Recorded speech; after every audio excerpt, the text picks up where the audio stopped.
Thank you, Tricia, for taking the time to participate in this interview. We appreciate it.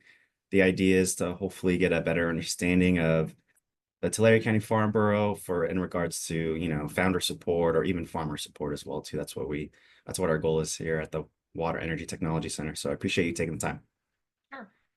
Yeah, so let's just start off with introductions. How long have you been at the Tulare County Farm Bureau? What made you get into ag? Give us a kind of little background about yourself. Yeah, I started at Tulare County Farm Bureau in 2007. So I am in my 17th year with the position. I also spent 6 years before that at the California Farm Bureau. So I'm actually closing in on the end of my 24th year since graduating from Cal Poly San Luis Obispo. I was a major for ag education and communications and was planning to pursue a teaching career. So I went through and got my teaching credentials and also my master's and did student teach and went through all of those steps. And I found a unique opportunity to apply teaching in the industry when the California Ag in the Classroom Foundation hired me, which is Mhm. part of the California Farm Bureau. So I did get my start in ag education and basically served in a program coordination role for about 4 years and then moved into a field representative position, which is kind of a job that you can grow with. And with that opportunity, I became a field representative to about a dozen county farm bureaus. And so then I had kind of a territory that I traveled and worked with farm bureaus all up and down Central California. And that led 4 years later to my opportunity to work as the county's executive officer for my home here in Tulare County. So Yeah, that's a little bit about the path I've taken. yeah, that's awesome. Just to clarify, so the California Farm Bureau kind of overlooks a certain amount of county farm bureaus. Is that correct? So we are a federation, which means when a member joins their local farm bureau, that bureau is an independent association made up of its local membership. But we pay a portion of dues to the California and the American Farm Bureau so that we are all federated under a banner as kind of a family. So, yes, the California Farm Bureau is really the parent organization to all 57 county farm bureaus in California. There is one county that doesn't have any form of a farm bureau. And then the American Farm Bureau is that federation parent organization to all 50 states. And I think there is actually a farm bureau in Puerto Rico as well. Okay. So there is a connectivity to all of those associations levels. But when you join a farm bureau, you're joining where you farm or do business or live. So it's Right, county right. by county here in California. Gotcha. Gotcha. Thank you for clarifying. I guess that kind of leads me to my next question. What cities does the Tulare County Farm Bureau cover? All of Tulare County. So I go basically from Dinuba in the north end of the county, Cutler Arosi, of course have Visalia, Exeter, Woodlake, Farmersville, Porterville, Springville, and all the way down through Tulare, Early Mart, Pixley, Terabella. So we're county boundary organized. And Yeah. then my board of directors also uses the same map for county boundaries that our board of supervisors use. So, like when I seat a board member, we normally seat them in one of the 5 districts that are corresponding to where the county supervisors are seated. And that just allows us to make sure that we apportion our leadership across the whole county and that one part of the county doesn't get overly represented or underrepresented. Right, right, right. That makes sense. And how many acres does that cover for Tulare County? Tulare County has about 1 million acres of irrigated farmland. Um, so yeah, it's a pretty good chunk of farmland. Yeah, yeah. And how many farmers cover those million acres? It kind of depends on what statistic you read. The Mhm. state agricultural department, so CDFA, has a census that it conducts, and they have census numbers that come out of national statistics that are created by the USDA as well. And there's probably somewhere around 43 to 4,500 Wow. farm operations in our county. But a farm is very broadly defined. So even if someone is selling eggs on the side of the road for, a portion of every year and they make $1,000 of income, Hmm. and that is reported to State Department of Food and Ag, they are counted in that farmer count. So if you can imagine, 4,500 farm operations really involve a number of different size and scale of operations, but we know that the average farm size in California is around 330 acres.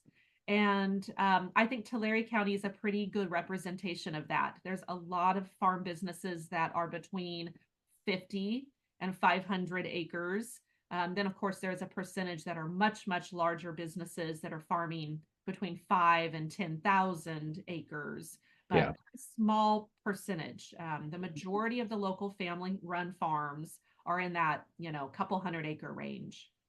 Right, right. That's a good representation, I feel like, of the whole Central Valley, not just Tulare County as well.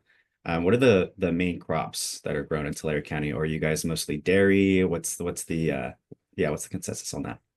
We are the dairy capital of not only California, but actually America. Wow. There are more dairies in Tulare County than even some of the entire parts of Wisconsin and Minnesota.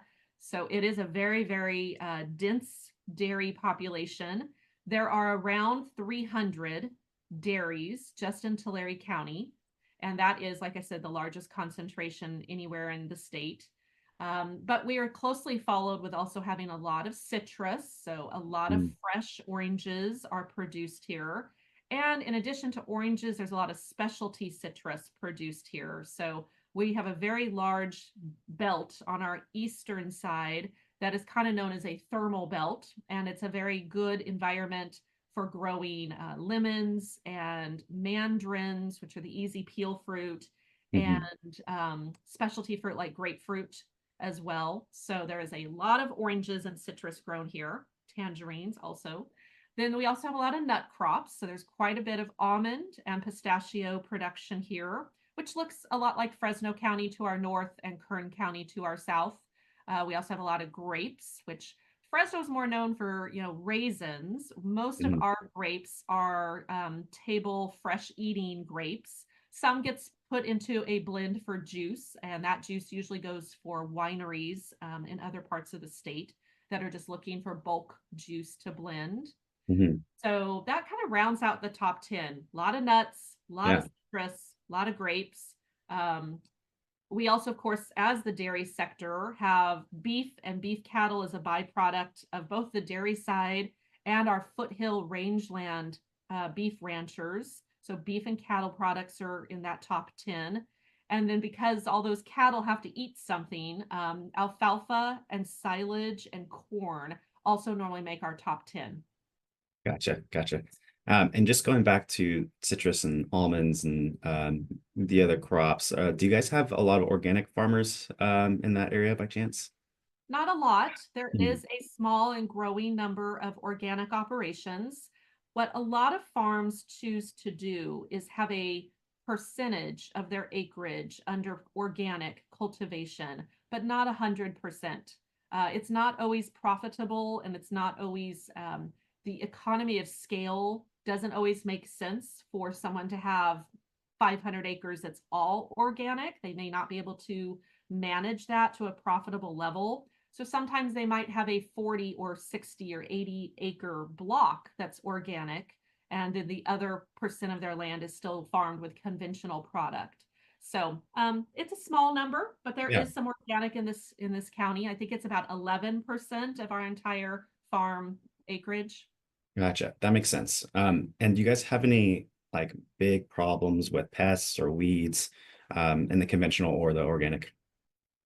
Well, certainly the citrus sector has been really focused for over a decade now, maybe closer even to 20 years now, on the eradication of the um, Asian citrus psyllid, which spreads a very, very dangerous virus called Huanglongbing.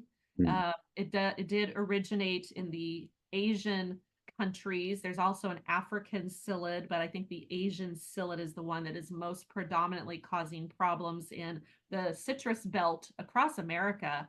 Mm. Florida, Texas, New Mexico, Arizona, and California all have been battling this citrus greening disease known as Huanglongbing for, like I said, probably 20 plus years. And it has not yet been eradicated. Quarantining parts of the state where the psyllid has been identified and restricting the movement of material like leaves and juice fruit, keeping fruit in a quarantined area if it's suspected to be infected, Yeah.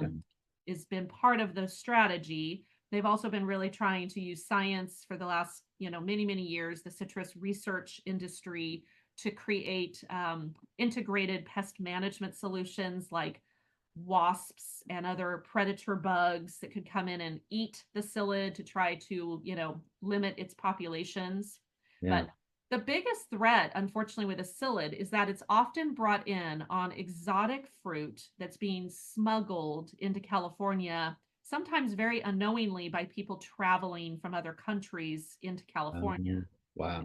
So we see a lot of the psyllid problems in the urban counties farther to the south, San Bernardino, Los Angeles, Riverside, San Diego, and those areas have had to go through significant processes to quarantine and try and track and catch how that smuggled plant material and smuggled fruit gets here.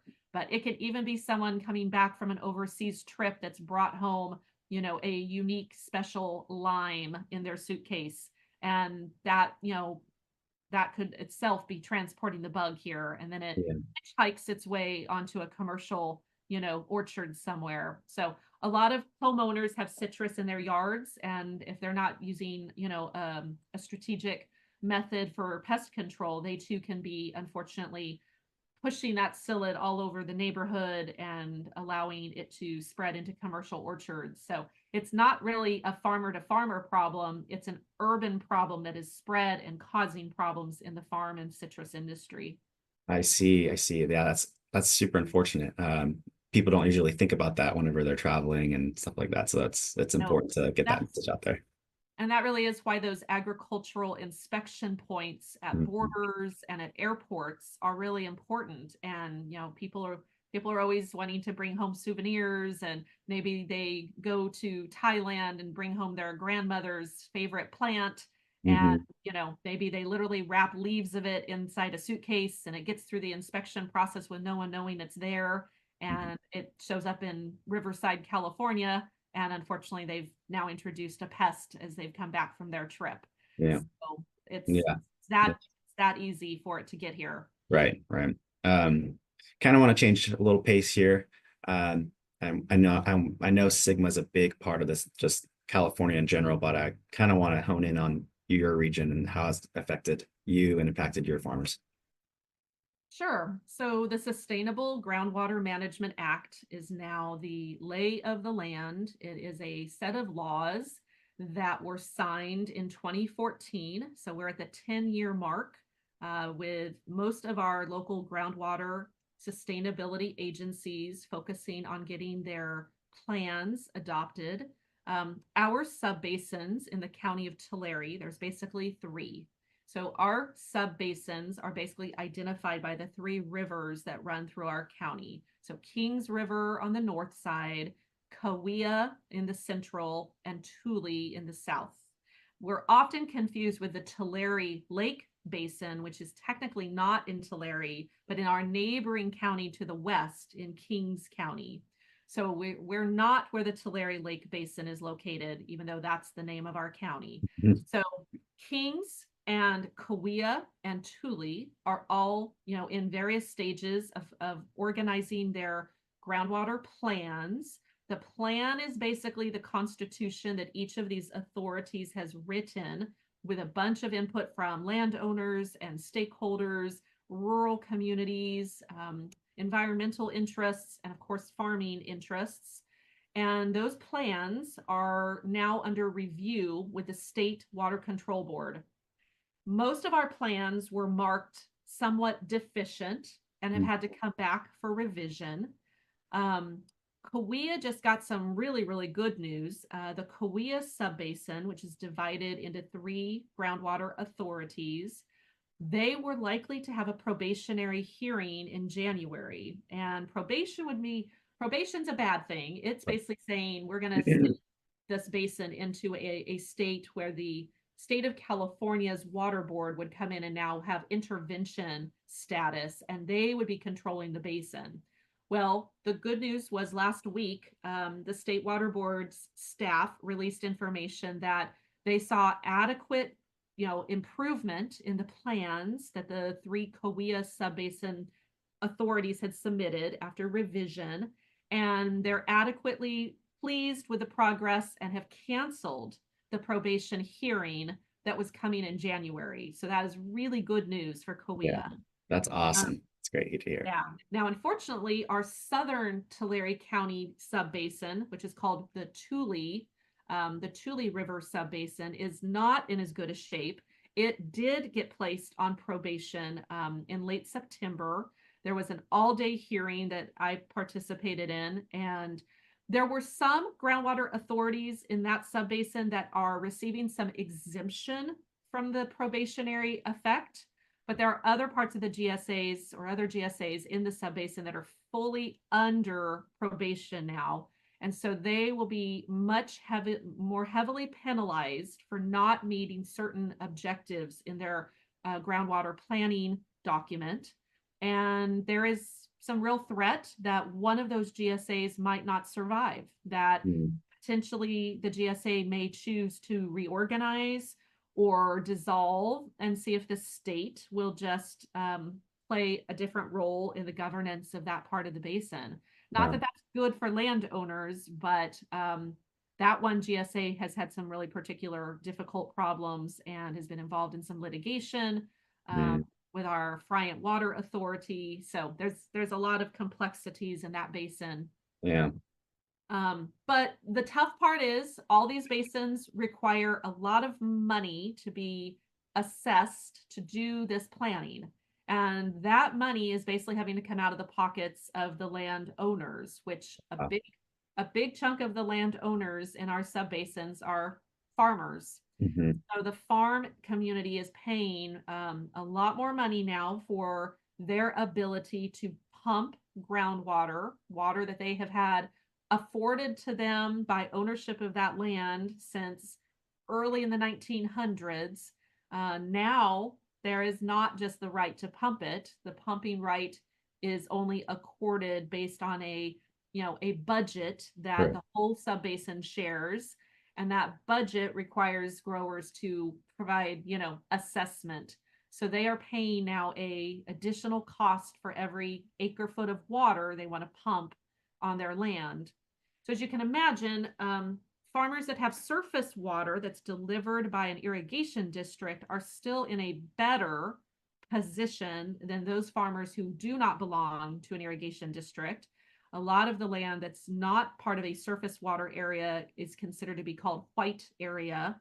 And those lands are going through a rapid devaluation. So Wow. literally we're seeing a lot of that white area land get put up for sale, and it is selling for like 50% less in value than it might have sold for 10 years ago. Yeah. Because now the ability to pump water to it is far more restricted, and that makes that land worth a lot less money. Right. Right. That makes a lot of sense. Thank you for clarifying all that. Sure. I know there's a lot of details.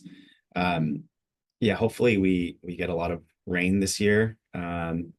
Naturally charge those sub basins, right?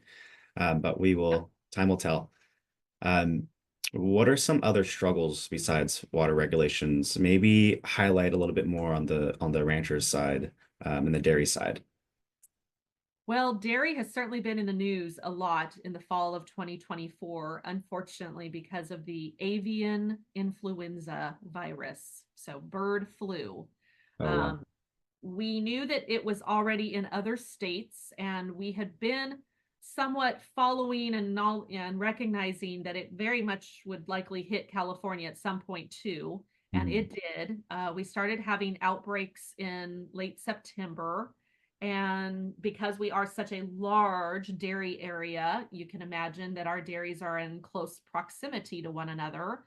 And this is basically an airborne flu. So once cows start to develop symptoms and they have cough and fever and they're producing a lot of mucus, it's very easy for it to be transmitted to other animals and to be swept through the wind to other dairies. So, dairy is having a real struggle right now with bird flu. There are over 70 dairies here in the South Valley that have it, a big chunk of those here in Tulare County. Mhm. Once their cattle have it, it means that there will be a big reduction in the amount of milk that those animals produce. Its worst effect is on those that are, in the middle of a lactation cycle. And so an adult cow gives birth basically once a year, has a calf after about a 10-month gestation, and then is milking for all but 2 months of every year. And so her milk production is going to drop really low as she fights this virus. Um, a lot of dairies, of course, are trying to do things to improve comfort and care for those animals. There is basically a need to quarantine on those dairies and try to isolate the infected animals from those that are not yet sick, but it's hard to do since it is an airborne virus. Yeah. Um, it has meant higher mortality on some of our dairies, and it really was a tough couple weeks, like going into October, because we still had a lot of triple digit heat. It was still 105 degrees in early Yeah. October, and that is also a really big mortality trigger for a lot of dairy animals. Keeping them cool and comfortable in those triple digit heat waves is really tough. And so a lot of our dairies saw an increase in their mortality levels all throughout that heat cycle, and then coupled with some having the virus. In Okay. general, the virus doesn't kill a healthy cow, but if that cow is already compromised with any other form of immunity problem, or they're just an elderly animal, um, or they have a difficult pregnancy, or if they have mastitis or some other infection in their body, then getting the virus and having it be a hot time really played havoc with some of our dairies. So there have been higher mortality issues, and it's costing the dairies economically, because there's a cost to treating the cattle. There's a cost of not making the milk that they would have made. That's literally how a dairy receives their income, is through a check from the creamery, which is Mhm. based on the pounds of milk that are sent in every day. So having some of these dairies have 500 or 1,000 cows infected at a time majorly has affected their bottom line. Yeah, yeah, no kidding. Is there any kind of combat strategy to help the dairies out in this for this particular disease? Well, the state Department of Agriculture's Animal Health Division, the state veterinarians have been doing a lot of outreach to the dairy community through webinars and workshops. There have been a lot of briefings held by dairy trade associations to at least help educate dairies about, where are some ways they can minimize some of their risks and exposure. That has really been having to also focus on restricting movement of animals, restricting employee movement, making sure that employees that are entering and exiting the dairies are doing a number of additional steps to, take protocols around biohazard containment, cleaning their boots, wearing more personal protective equipment. It also is very limitedly been transmitted to a few humans, not many, but I think about 20, 22 cases exist right now, and that transmission to humans has all been through, I believe, contact with dairy cattle. And fortunately, the human cases have just been minor symptoms. They've had, red eyes or pink eye type symptoms like Mm. conjunctivitis, flu, sore throat, cough, fever type stuff. and no one has, had any severe symptoms or problems that have required any hospitalization as far as the press information I've received from like our health department and our state officials. But it is difficult to contain. Yeah. And at this point, we're basically saying, it's not if the dairies will all get it, it's probably when. Yeah. Every dairy will probably have some infection level and will lose some percentage of a herd because of it. And so Hmm. now the goal is just to get everyone through the symptoms and the infection as soon and as safely as possible, and hope that the cold weather maybe helps kill off the virus and stamps it out, and maybe we won't have an outbreak after a few months. It's kind of our Yeah. goal. Yeah, yeah. I know the Fresno State Farm has kind of been keeping an eye on it as well too. We're kind of isolated though in the middle of the city, so um, it might not affect us as much as the other farmers. I know you mentioned webinars and all that. It kind of leads me into my next question. What are some resources that the Tulare County Farm Bureau provides for your farmers, or maybe for entrepreneurs that are creating technology to help your farmers as well?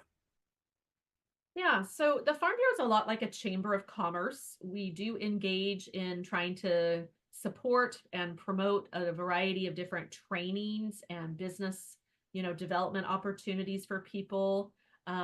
We often do compliance trainings in the winter months when, other than citrus, which is gearing up, a lot of other parts of our industries are slowing down a little bit. So, like just last week, we had a worker protection safety course at our building. It was taught by an instructor over Zoom, but the actual participants came to our office and took the class. Um, Um, that's a pesticide handling and training course that most farmers, have to review with their employees annually. So we did that. Different farm bureaus offer different trainings. I know we do hazardous materials training, which is also for farm employees. I know Fresno recently had a CPR and first aid class. We do heat illness prevention training, usually in the spring. We will support grower topics for, anything that's oriented to a certain commodity. We have helped cross promote information going out about the trainings on bird flu and the dairies. A lot of those have just been webinars that we promote out through our like email blasts and through newsletters. So um, often in the spring, we have done a highway patrol day where we've brought in CHP officers and help farmers learn about unique pieces of equipment that they have to move along highways and roadways, and get some of the basics of what highway patrol is looking at when they sometimes pull those rigs over, and what kind of things commonly are violations that farmers might want mhm. to know about. So one of our insurance partnerships is with a company called Nationwide, and Nationwide has a couple dozen types of trainings that we can offer to our members complimentary. And so if a member has a topic that they would like training on, whether it's around business development or OSHA compliance or highway patrol, transportation and safety, or worker safety, we can custom build most trainings and normally have presenters available through the Nationwide Insurance Partnership. We also sometimes do some labor and human resource trainings through different labor groups, like law firms that specialize in agricultural law. Mm. And then on our statewide level, we also have like a great partnership with another affiliate company that California Farm Bureau has, which is called Farm Employers Labor Service. And again, they're basically a compliance and consulting group, and Farm Bureau members can subscribe to get their labor support services, which could even be legal consultation and some labor management consultation. So a lot of our smaller farm businesses use some or all of those tools through our farm employer labor service to get their like annual federal and state labor posters that they have to post in the workplace. And we'll offer trainings around some of those labor topics that are new and different from one year to the next. Mm. So every farm bureau does a variety of different kinds of trainings, kind of based on who their local industries represent and what speakers and presenters maybe they have that are, affiliated with their local farm bureau, but Yeah. we all have the ability to do custom trainings on demand for farmers that ask for it. Yeah, that's plenty of resources, a lot to handle as well too. So thank you for that, for doing that. Kind of towards my last couple of questions here. What kind of technology would be most impactful for Tulare County? Well, Sigma certainly has a lot of moving pieces, and Yeah. I think in the water technology arena, this is an area where we're just going to see a lot of growth in particularly helping growers track their use of water. So, beyond just having meters on their wells, there has been a lot of money poured into this region to study evapotranspiration because the ET rate is one of the ways that most of our GSAs are creating the assessments for growers. So if a grower disagrees with the ET number that their crop has been assigned, it basically is creating a dispute between whether the farmer thinks that they're being charged the right amount of money for water usage. See. And not all crops have the same type of ET use, but there can also be a lot of variables based on soil type and other climate, factors. And Mhm. so I think one of the areas that's a really area of emerging technology is how to better track what water is staying, in the root zone and Mhm. what water is leaving the root zone, and then to what degree that is affecting their ET number, because a farmer is paying a lot of money for that ET number to be correct. And so it's an area where I think we're going to see a lot of additional technology, created, and um, a lot of entrepreneurship in the years ahead. I think tracking water, understanding how water is banked and stored and how it moves underground and whether it stays where someone puts it when they sink it. I think those are all going to be areas where technology will continue to be a really important piece. Right, right. I'm not every farmer has the same irrigation system as well too, right? If Oh, farmer has a subsurface irrigation system, it might lower that ET. yeah. So that makes sense. Um, how do institutions like the Wet Center help farmers in the Central Valley and the Tulare County Farm Bureau? Well, I think anytime we have a university opportunity to partner, there's great opportunities there for field trials. There's opportunities to help farmers adapt a technology that's either really expensive or maybe difficult to, maybe they can't afford to put it on all their acreage, but they can do a test trial on a small plot of acreage. And so having a university partnership and a center to reach out and do industry work and connect with growers, which can be done through farm bureaus and through a lot of other means, will help build that relationship. um, my late husband Robert is a great example of a student that went through Fresno State in plant science, received both a bachelor's and a master's degree there, and got his internship right out of college with T Systems, which was a drip tape manufacturing company. And the T Systems job gave him the opportunity to do his master's thesis on a study of how phosphorus and potassium and other minerals are are taken up by plants, particularly in canning tomatoes. So his master's project turned into his internship, which turned into then a career in irrigation management. And he worked for T Systems, who was then bought by John Deere, who had a water technology department for many years. He worked there until he was hired by his largest client, which was the J.G. Boswell Company. And he was their soil moisture monitoring agronomist for the last 12 years until his death. Hmm. So he is a great example of a student that found a niche and got into that water technology world right as a grad student. And that internship led to a great career for the next 17 years. Yeah, yeah, yeah. Very sorry to hear about that. But what last question here? What does the future look like for Tulare County? What are some of the Tulare County Farm Bureau's goals, maybe going through 2025? Well, I think as a region and as a county, this area is going to continue to struggle with the impact of land leaving production because of Sigma, but also that land will change ownership. The the folks that own a lot of the small parcels that they may not afford for water in the future means that they will likely sell some of that land, and some of it will be consolidated and owned by larger farms. That's okay.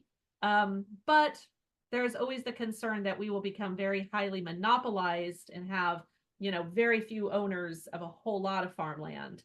And local family farms are still what we prioritize and value here. We do become concerned when there is ownership by foreign business or businesses out of the area. There are hedge funds like Mm, pension funds that are buying farmland, and they are, companies based in other countries, countries based in the areas of Chicago and New York that are basically on Wall Street, and they are hedge funds, and farming is just a sliver of the diversity in their portfolio. And unfortunately, when we see ownership like that in our farm community, that is not the type of ownership that creates a lot of local connectivity. yeah.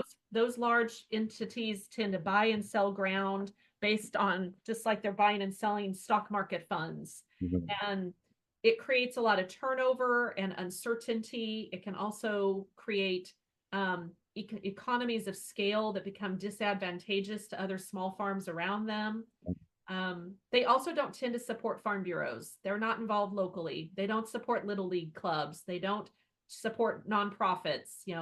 Those Mm, entities are not the best in terms of being community leaders. And so we hope that as we plan our goals for the future, we can continue to support keeping small and medium and large family farm businesses in place, and mhm. not see just a huge turning over of land between those smaller businesses to large entities. There's a place for those large vertically integrated corporations to also work and provide great jobs and great economic value to our communities.